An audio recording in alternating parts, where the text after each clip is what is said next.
யுவா படத்தோட ரிவ்யூ தான் பார்க்க போகிறோம். இது வந்து ஒரு கன்னட படம். தமிழ்ல டப் ஆகி இப்போ வந்திருக்கு.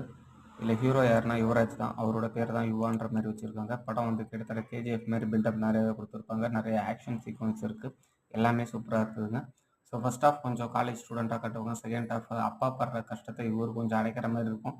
அப்பா கடனால் விட்டுட்டு போயிருப்பார். இவரோட ஹீரோவோட பேக்ரவுண்ட் பார்த்தீங்கன்னா, அவர் வந்து ஒரு பெரிய பெரிய ரெஸ்லர் மாதிரி. ஓகேங்களா? ஸோ அவர் வந்து ஒரு காரணத்தினால அவரை பேன் பண்ணுவாங்க. அந்த பேன்லேருந்து திரும்ப எப்படி ஃபைனல் விளையாடி ஜெயிக்கிறாரு அப்படின்றதையும் காட்டுவாங்க. அப்பாவோட கடனை எல்லாத்தையும் அடைச்சிட்டு எப்படி நிம்மதியாக வாழ்கிறாங்க, அதுதாங்க ஒரு கதை. ஸோ இந்த படத்தை பொறுத்த வரைக்கும் ஃபுல் அண்ட் ஃபுல் இந்த ஆக்ஷன் லவ்வர்ஸுக்கு எல்லாருக்குமே ரொம்ப பிடிக்கும். ஸோ படத்தை திரும்ப திரும்ப பார்க்கும்போது ஆக்ஷன்ஸ் தான் அதிகமாக இருக்கும். சண்டை காட்சிகள் பிடிக்கிறவங்களுக்கு இந்த படம் ரொம்பவே பிடிக்கும்.